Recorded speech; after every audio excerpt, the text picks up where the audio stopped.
তোরা দুইজন একসাথে কেন? অবশেষে আপনার ছেলেকে বিয়ে করে চলে আসলাম। এই শাশুড়ি আমাকে সালাম করো। আসসালামু আলাইকুম মা। নতুন বিয়ে করে কেউ সালাম করে, পায়ে হাত দিয়ে সালাম করো। আমি এসব কি দেখছি? কি ব্যাপার? তুই এই ঘরে কি করছিস? আপনি এখানে কি করেন জানেন না? আজকে আপনার ছেলের বাসর রাত। নির্লজ্জের মতো বউ শাশুড়ি দুইজন চলে আসছে। আমার এইরকম একটা আলা ভোলা সুন্দর একটা ছেলে, তার কপালে কিনা এরকম একটা বজ্জাত বউ জুটলো। ঘুমটা কেমন হচ্ছে আপনার? ভালো? আমার ঘুম নিয়ে না তোকে চিন্তা করতে হবে না। তুই এখান থেকে ওঠ, ওঠ এখান থেকে। খাবো না, আমার জন্য রান্না হয়নি। না, তোর জন্য এখানে কোনো রান্না হয় নাই। ঠিক আছে।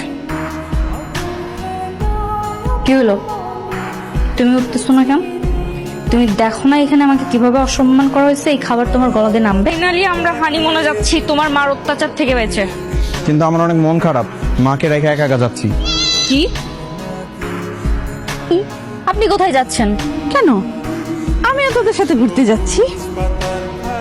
আমাদের সাথে ঘুরতে যাচ্ছেন মানে? আমরা তো ঘুরতে যাচ্ছি না মা, আমরা হানিমুনে যাচ্ছি। সেটা আমিও জানি যে তুই হানিমুনে যাচ্ছিস।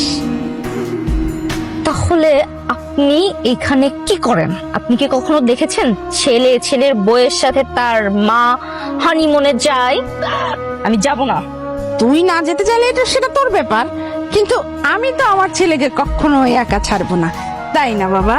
হ্যাঁ মা, আমি তো ছোটবেলা থেকে মাকে ছাড়া কখনো কোথাও যাই নাই। ওলে আমার সোনা বাবুরে, বাচ্চাটা এখনো দুধের শিশু। তা মার আঁচলের নিচে লুকাই বসে থাকো, ঠিক আছে? হানিমুনে যাওয়ার দরকার নেই। কিসের দাগ কাটছেন এগুলা শাশুড়ি আম্মা? আপনি কি বুড়া বয়সে কুতকুত খেলবেন?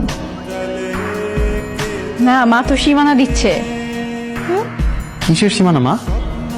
এই যে সীমানা দিয়ে দিলাম, আজকের পর থেকে তোর বউ সীমানার ওই পারে থাকবে। খবরদার বললাম, তোর বউ যেন এই পারে না আসে। আচ্ছা, আপনি আমাদেরকে আলাদা করে দিচ্ছেন, মানে আমরা এই পাশে থাকবো আর আপনারা ওই পাশে থাকবেন? জি না, শুধু তুই ওই পারে একা থাকবি, রাতুল সহ আমরা সবাই এই পারে থাকবো। সমস্যা নেই, আমরা মেনে নিলাম। আপনাদের থেকে আলাদা থাকতেই তো চাই।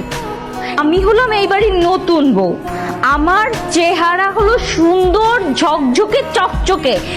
এই মেয়েকে আপনি এই হাড়ি পাতিল ব্যবহার করার জন্য দিচ্ছেন? ছি মা। যেমন তোর চেহারা যেমন পাতিলের চেহারা একদম মিলাইয়া দিচ্ছি। আপনি এই পাতিলের সাথে আমার চেহারার তুলনা করলেন, আর তোমার মা আমার চেহারা নিয়ে হাড়ির সাথে তুলনা করলো, তুমি কিছু বলবা না? আসলে ঠিক হয়নি। এই নোংরা পাতিল আমি কেমন বেয়াদব মাইয়া বিয়ে করে নিয়ে আসছস? হ্যাঁ, কেমন বেয়াদবি করে গেল।